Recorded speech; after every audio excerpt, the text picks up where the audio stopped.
So if you weren't with us last week, we started this brand new conversation, and there's just a couple things that it's really important to me that would be clear throughout this series. And the first is, and we talked about this last week, is I, like many of you, am so grateful to live in this current cultural moment. I'm grateful that we live in an age of science where we have all of this incredible brain research and understanding through neuroplasticity, and it just seems, even they would admit, we're just getting started. I'm grateful for those of you who are therapists and psychologists and psychiatrists. Grateful that we have all these different tools to help us with our mental game. So when we say back to the basics, in no way is there any intent to imply that we think these current tools aren't useful or are even unnecessary. What we are trying to do is just recognize that there's a human tendency, and that is when we focus on one set of things, we tend to forget about another set of things. And so what we're trying to explore in this series is, what if, in addition to all these other things, there's maybe more simple things that we're forgetting. You know, things like sleep hygiene and nutrition and exercise, things like what it is that we meditate on and how we engage with technology, and to what extent is community and relationship a part of our whole mental scope. So what we're trying to do, and thus the kind of kids breaking eggs, is go, okay, so what are some of the more basic things? Not to replace therapists or therapy or the sciences, but just to pay attention to some things that it feels to me like are all too easily forgotten.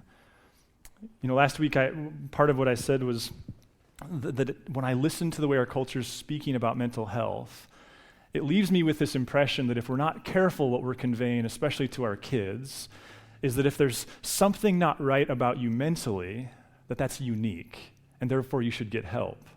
And it's not the help that in any way we're trying to push against, it's the suggestion that some of us have mental struggles and others of us don't. Sure, genetics, family of origin, trauma, there's myriad things that mean that we're all playing with a different set of cards. But what if the mental game has always been difficult? What if it's always been hard to be a human in our own heads? In fact, Dr. Carolyn Leaf, she made an observation in one of her books that I think is brilliant, where she said that the average human can go 3 weeks without food, and 3 days without water, and 3 minutes without oxygen, but can't go 3 seconds without a thought. And to me, that points back to kind of the scope of Scripture and the way the faith that some of us are a part of. And if you're not, that's great. We're glad that you're here and exploring it. But it points back to these disciplines which understand that, like, what we think matters. And Paul even uses phrases like taking every thought captive. So the question we asked last week is, like, what if thinking isn't optional? Which is to say, like, what if numbing isn't the best solution? But what if actually paying attention to how we think and what we're thinking really could change our mental game? And last week we looked at Romans 12, where Paul, he says we should be transformed by the renewing of our minds, which is something we're going to explore in an interview here in a few weeks with an expert from this cognitive behavioral therapy standpoint. But also he closes, after saying like we're all invited to have this renewed mind, he closes by talking over and over and over again about the person who puts others' interests above their own. And I suppose the question that I was trying to ask last week is what if self-centeredness, self-absorption, egotism, even things that border on narcissism, what if it's part of our current cultural malaise? That in our hyper-independence and hyper-individualism, we're so focused on self that the ancients would say, wait a minute, that's fundamentally not a healthy way to live. There's this great quote from C.S. Lewis, one of the most brilliant thinkers of the 20th century, as far as I understand. He said, humility is not thinking less of yourself, it's thinking of yourself less.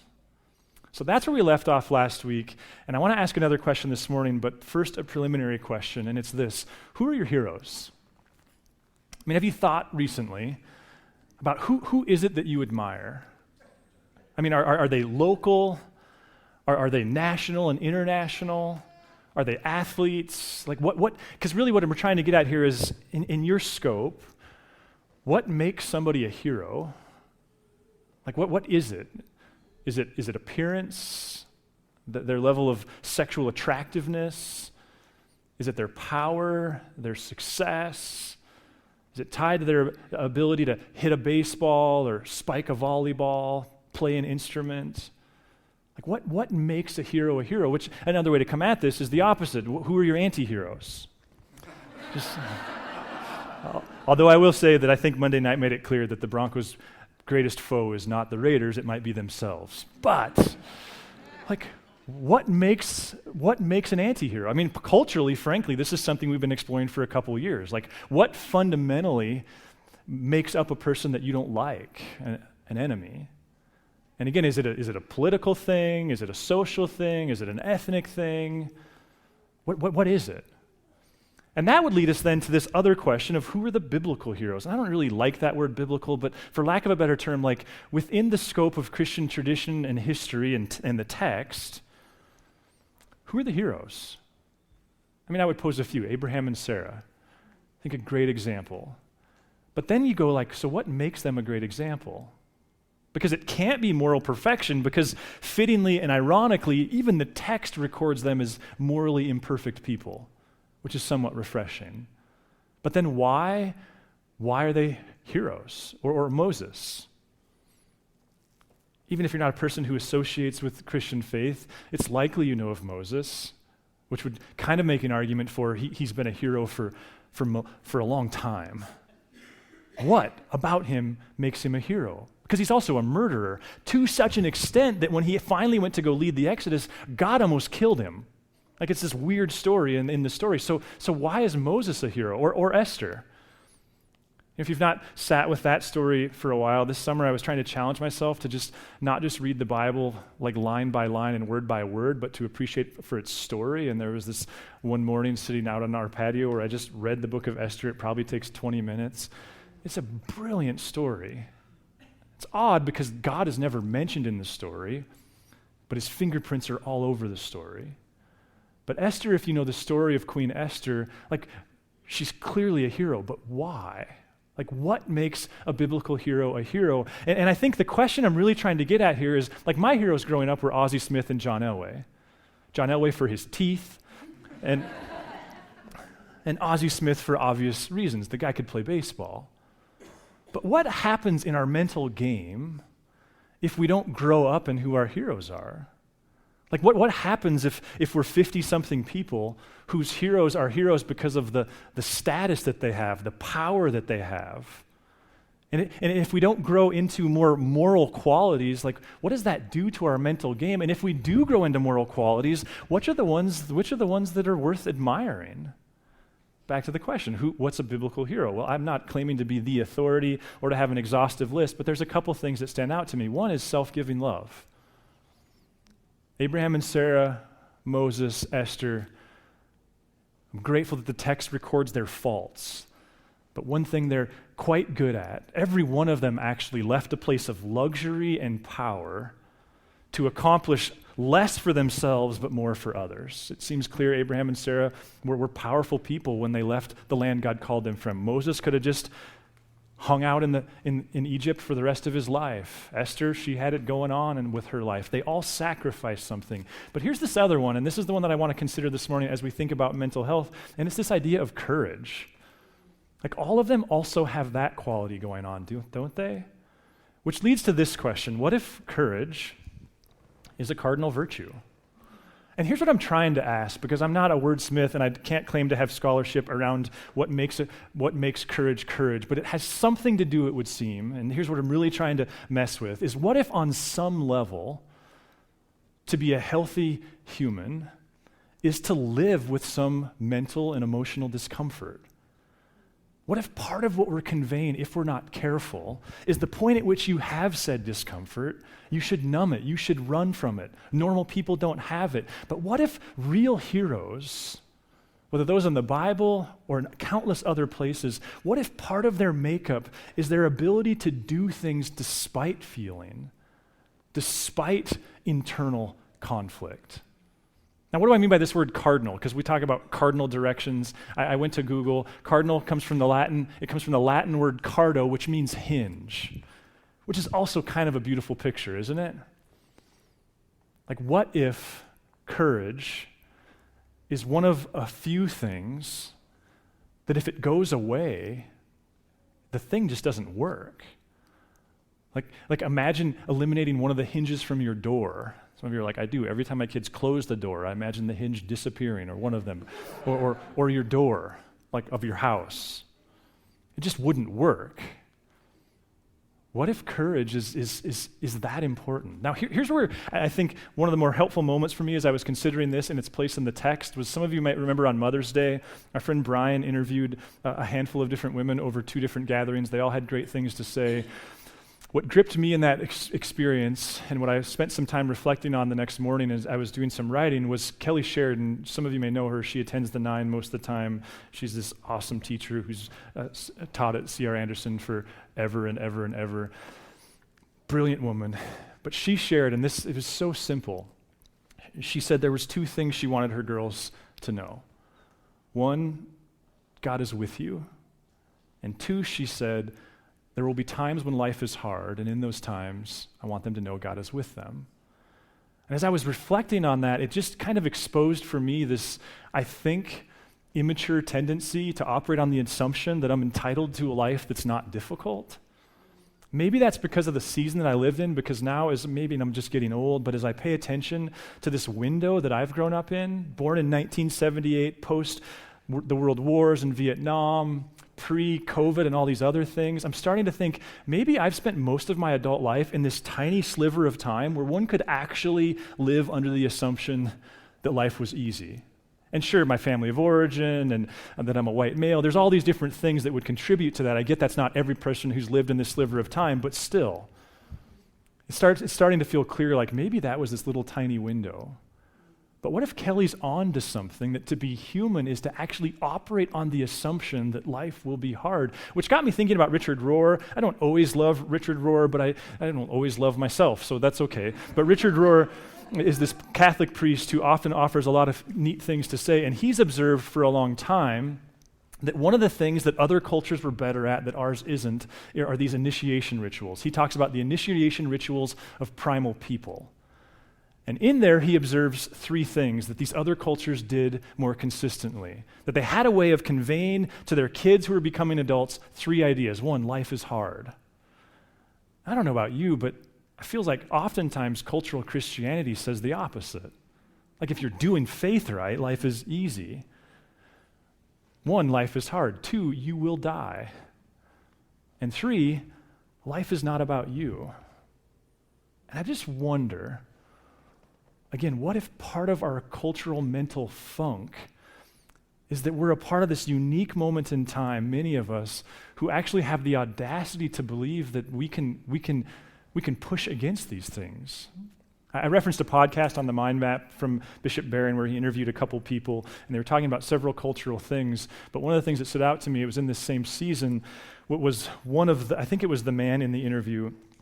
He was asked about our cultural anxiety and what's going on. And again, he didn't have one answer to the issue, but he did say something that caught my attention. He said, I think maybe part of where we've gone wrong is we've failed to transition people from being children to being adults. And then he said something I had never considered, but I found myself agreeing with. He said, when you're a child, you're entitled to safety. The whole world is kind of about you because you kind of won't live if the world isn't about you. And he said, but I wonder if part of our cultural issue is what we've failed to do is help one another transition by understanding there's a season in which life is no longer just primarily about your being safe. It's about you having a mission and a goal that's bigger than your safety. These all kind of contribute to this idea of what if, to the extent that we're trying to view life through the lens of Scripture, there's this assumption that life will be hard, that you will die, and that life is not about you. And then you just start doing that Bible thing, especially if you've been around the text for a while, and start scanning verses. And there's some classic verses, like in Joshua chapter 1, this story that's huge to Israel's history, where Joshua, this leader, hears, I hereby command you, be strong and courageous. Do not be frightened or dismayed, for the Lord your God is with you wherever you go. Kind of sounds like Kelly, doesn't it? This assumption of difficulty and this belief that God is with. Or even Jesus. In John chapter 16, he makes a statement that I'm convinced you could, like lots of things, you could spend your life studying it because it feels like at times he contradicts himself, so there's so many layers. I have said this to you so that in me you may have peace. I'm a fan of peace. In this world you face persecution. Well, wait a minute, you want me to have peace or persecution, right? There's just like, make up your mind. But take courage. I've conquered the world.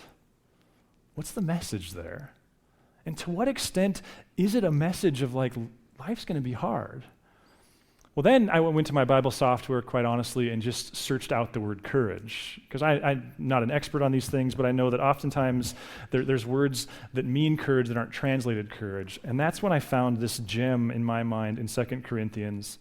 I've never spent any time with, but it quickly struck me as so important that I've spent the summer memorizing the whole section. It's this brilliant, brilliant section. And I'm going to try to just touch on it verse by verse for a few minutes.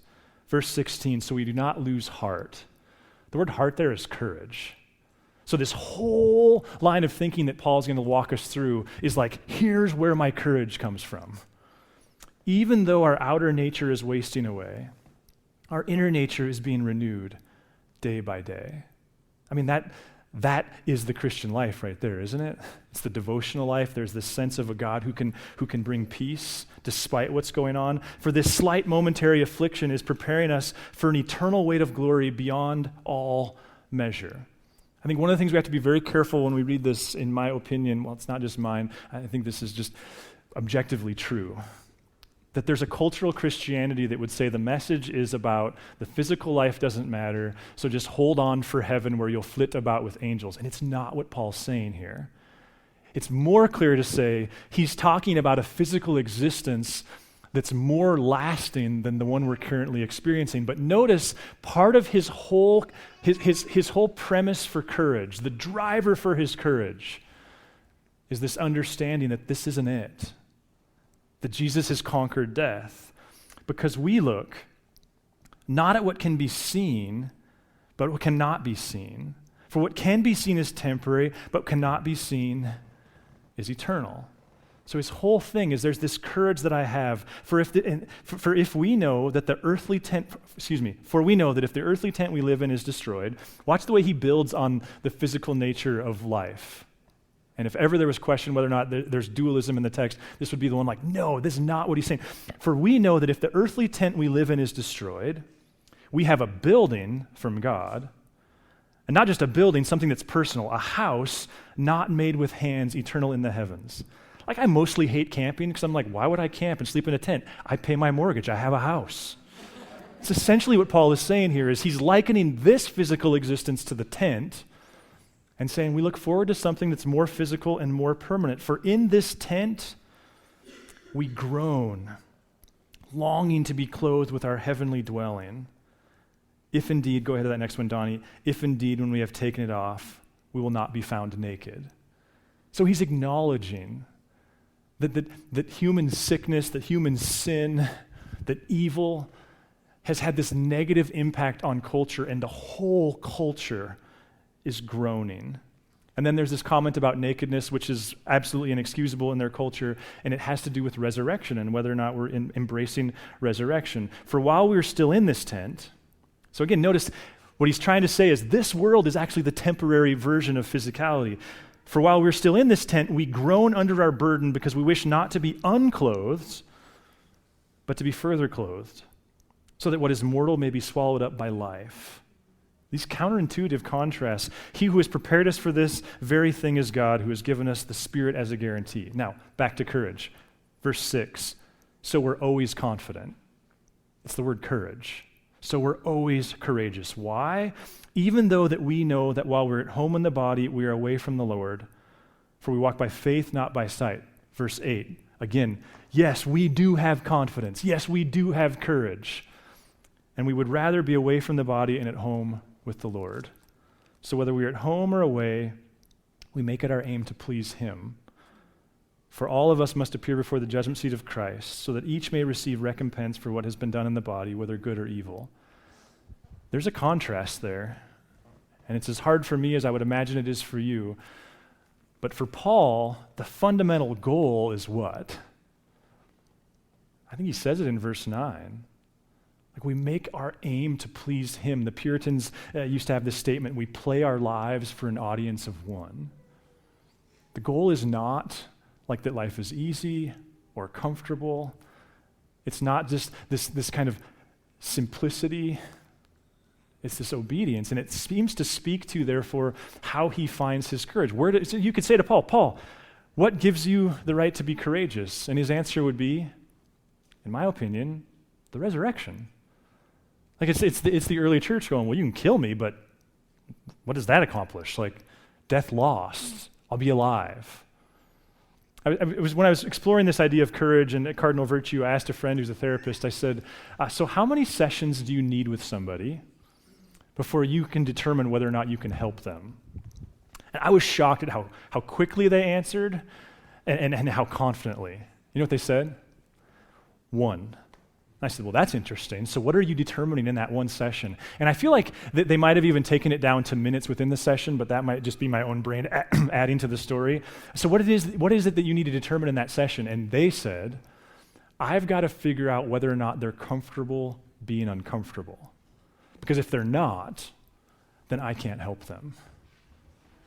There's a guy named Kurt Thompson who's a psychiatrist, a very thoughtful, Christ-following person who's got a book called Anatomy of the Soul, which is the best book I've been able to find on kind of the 30,000-foot view of psychology.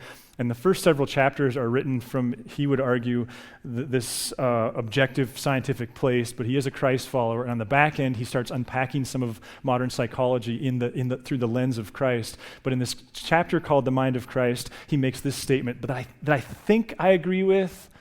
I really don't like it if it's true, but it strikes me as right at the heart of what God was talking to Joshua about. Go ahead to that next slide, Donnie.